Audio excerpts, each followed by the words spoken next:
ઉપલેટા શહેરમાં નવયુગ યુવા ગ્રુપ તેમજ પટેલ સમાજ સોશિયલ ગ્રુપ દ્વારા ગણેશજીની સ્થાપના કરવામાં આવેલ, જેમાં દરરોજ જુદા જુદા આગેવાનોને ગામના મહાનુભાવના હસ્તે મહાઆરતી કરવામાં આવેલ છે।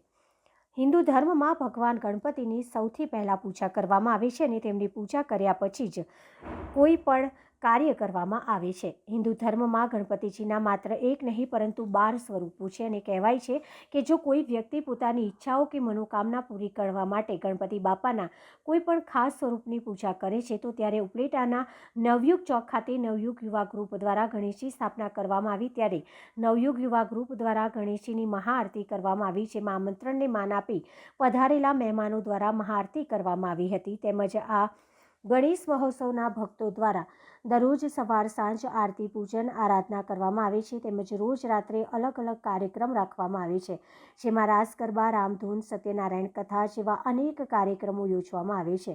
પટેલ સોશિયલ ગ્રુપ જે સત્યનારાયણની કથા કરવામાં આવેલ તેના દાતા તરીકે સંજયભાઈ મુરાણી દ્વારા કરવામાં આવી હતી। જય શ્રી ગણેશાય નમઃ। હું ભાઈ ભૂમતારિયા। નવયુગ યુવા ગ્રુપ આયોજિત અમારા ગણેશ મહોત્સવને આજે 24 વર્ષ પૂર્ણ થયા છે।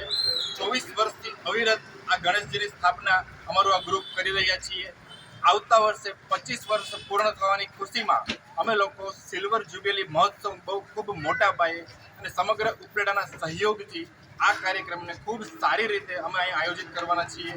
દર વર્ષે અમે આનું આયોજન કરીએ છીએ અને રોજબરોજ કંઈક અલગ અલગ સ્પર્ધા, કોઈ ચિત્ર સ્પર્ધા, બાળકોમાં કંઈ સારી એવી સ્કિલ ડેવલપમેન્ટ થાય એવા પ્રોગ્રામ, સત્યનારાયણ ભગવાનની કથા અને આપણા હિન્દુ ધર્મને કઈ રીતે આપણે મોટી બહોળી સંખ્યામાં એનો આપણે ફેલાવો કરી શકીએ અને આપણા બાળકોને જ્ઞાન આપી શકીએ એવા દરેક કાર્યક્રમ અમારા આ ચોક દ્વારા, અમારા વિસ્તાર દ્વારા અને અમારા બધા મિત્રો દ્વારા અમે કરીએ છીએ અને અવારનવાર આવા કાર્યક્રમ અમે કરતા રહીશું અને આવનારી કોઈ પણ પરિસ્થિતિમાં અમે હર હંમેશ સાથે છીએ અને તમારા બધાની આવી કૃપા હર હંમેશ અમારા ઉપર રહે એવી અમને બધાને પ્રાર્થના। જય શ્રી ગણેશ।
Thank you.